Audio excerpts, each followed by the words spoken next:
Hello everyone, welcome back to my channel is a dream creation. তো দেখতেই পাচ্ছ আমি সকালবেলায় সুন্দরভাবে রেডি হয়ে গেছি। কেন বলো তো? কারণ আজকে হচ্ছে 14ই জুন, আমাদের অগ্রগামী কলাঙ্গনে হচ্ছে রক্তদান শিবির। তো সেখানেই যাওয়ার জন্য আমি সুন্দরভাবে রেডি হয়ে গেছি, যেহেতু আমি অগ্রগামী কলাঙ্গনের সদস্য। তো সেখানে গিয়ে আমার কিছু কাজ আছে, তো সেগুলো করতে হবে, দায়িত্ব আছে, সেগুলো গিয়েই করব। তো দেখা যাক, যা কিছু করব সেটা সমস্ত কিছু তোমাদের সঙ্গে শেয়ার করবো। আমি রূপসাদের বাড়িতে চলে এসেছি, কিন্তু ওর এখনো হয়নি, এখনো সাজছে। এই দাই ভালো লাগছে।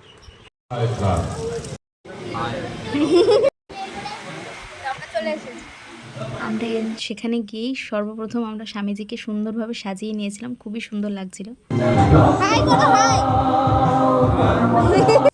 আর এখানে রক্তদানের জন্য যা যা প্রয়োজনীয় জিনিস আছে সেগুলো সব অ্যারেঞ্জ করা হয়েছিল। আর এখানে উত্তরীয় ব্যাচ এই সমস্ত কিছু ছিল। আর এই যে আমি আমাকে একটু দেখিয়ে নিলাম। চুরপুরি অগ্রগামী কলাঙ্গনের স্বেচ্ছায় রক্তদান উৎসবের শুভারম্ভ হয়ে গেল। আজকে পতাকা উত্তোলন করে অনুষ্ঠানের শুভারম্ভ করার পরেই আমরা চলে এসেছিলাম স্বামীজির ছবিতে মাল্যদান করতে। তো সেটাও সম্পন্ন হয়ে যাওয়ার পরেই এখানে প্রদীপ প্রজ্বলন করা হলো। প্রদীপ প্রজ্বলন যেটা হয়ে থাকে প্রত্যেকটা অনুষ্ঠানেই, তারপরেই বিশেষ বিশেষ ব্যক্তিত্ব বক্তব্য রাখলেন।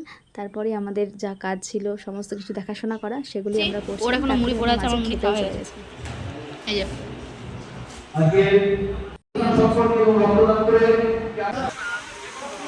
বল এখন জল দিচ্ছে, জল। তো ভগবান যদি বাঁচিয়ে রাখে 75 বছরে আবার আসবো। কি মারতে মারতে না মরতে মরতে। তো আমরা এখন নাচের ভিডিও শুট করতেছিলাম। এই যে সবাই, এরা হচ্ছে ক্যামেরাম্যান, এরা প্রচুর রোদ ভুইয়েছে, আর এই হচ্ছে ডান্সার, আমি ডান্সার। এখন টিফিনটা খেলে চলে এসেছি, আবার টিফিন নিতে যাচ্ছি।